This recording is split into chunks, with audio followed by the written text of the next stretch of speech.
مان په نیوې سخته بند بازارونه دي چې لېړۍ د سړک مابین سره روانه دی او خلک یې ونه ویني داسې کار کېږي هم نه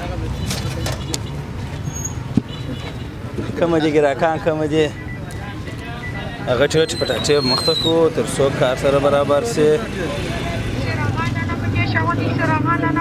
راسي من په نیوې افغاني من په نیوې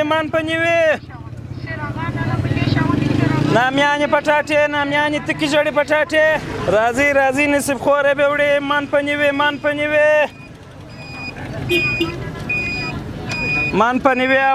په نیوې افغاني راځه حاجي صاحب راځه من په نیوې افغاني په سل مور کول یې ستا دپاره په نیوې افغاني راځه داسې پټاټې په ګرده ښار کې نسې پیدا کولی من په نیوې افغاني په سل مور کول یې ستا دپاره په نیوې راځه چې زما دپاره په نیوې دی ته داسې دوې ټکې ما سره په توجه سه دا پرېږده کار دی وروره ته داسې لږ فکر وکړه وروره جانه تا دا خپله دا ریړۍ پر کوم ځای درولې ده په سړک باندې مې درولې ده نو لږ باید ګوره موږ تاسې د دا سړک یو نظم مراعات کړو وروره جانه تر ته ګوره شاته څونه ځای هلته تا د خالي ولاړ دی دغه ریړۍ که ته پر هغه ځای ودرې نو دغه دونه بیروبار به نه جوړېږي ته دې خلکو ته وګوره موټران بند دي په دا کې وروره مریضان شته په دې کې داسې د کار خلک شته چې هغه وظیفې ته پر وخت ځان رسوي هغه نو یو ساعت دلته رنګونه وی او تاسو دا لار بنده کړې ده دا به نو باره داسې څنګه وسي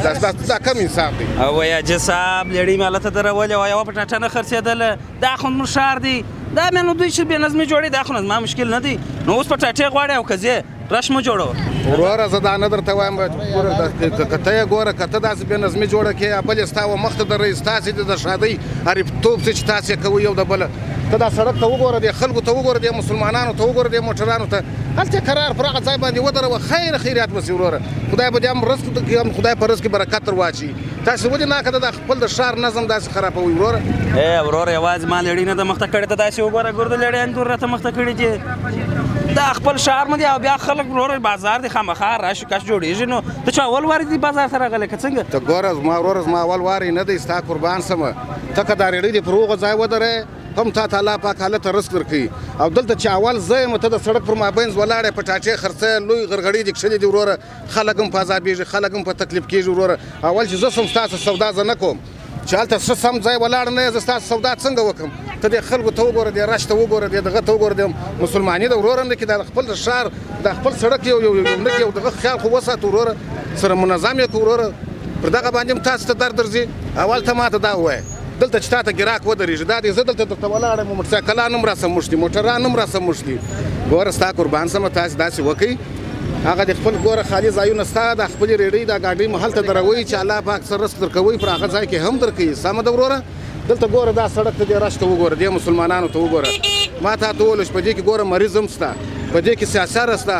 ړوند شته چې په سترګو شی نه ویني هغه دلته پر دا لاره باندې راځي موټر یې دې خواته پورې وي یا بلې هغه خواته پورې ولي نو تاسې وروره خپله کار کوئ وروره ګاډۍ هم د سړک په مابینځ کې درولې ده دغسې کار مه کوه زما وروره سمه ده وروره حاجي صاحب لاړ څه پټاټې نه رانیسه نصیحت یې راته شروع کړی دی ما پرېږده خپل کار مې پرېږده ځه نو ځه لاړ شه ځه ګوره ته ګوره زما وروره دا کاڼی داسې هلته کښېږده دلته جنګ و بدماشي و کار و خواري دا نه سره کېږي ستا قربان سم که ایسته کې ایسته که که نه ایسته که هغه ستا خپل کار دی خو ما دغه مسلمانۍ دا خبره درته وکړه چې دا سړک دې جام کړی دی دلته مریضان ستا سپین ږیري ستا مشران ستا درته دا تا ګوره دا تا لاره بنده کړې ده بیخي سیده ځه نو موږ چې وروره ته پټاټې رانیسړی او دوه درې مانه راني دا سیټ رنګ دي و نصیحتونه دې راته شروع کړي دي من په نیوې ساره سم لېړۍ راته مخته کړې ده دلته یې مخته کړې ده هېڅ پټاټې نه خرڅي ګراکان نشته د حاجي صاحب هم ښه ویله چې هر یو راشي دغسې راته وګوري داسې رډ راته ګوري او بېرته ولاړ شي لکه ما چې یو غلط کار کړی کړی مې دی لېړۍ مې ولیده سړک مابینځ کې درو خو هلته بیا ودرومه هم خلک راځي ما ته ګوري هر یو ما ته ګوري لکه یا ښه کار نه دی او د حاجي صاحب ښه ویله او ما ناکي خوشکې ورته وکړله باید لېړۍ هغه ځای کې ودروم که اول ځان سم نه کړم دا نور خو بیخي نه سمېږي اول باید زه ځان سم کړم بیا نور خپله سمېږي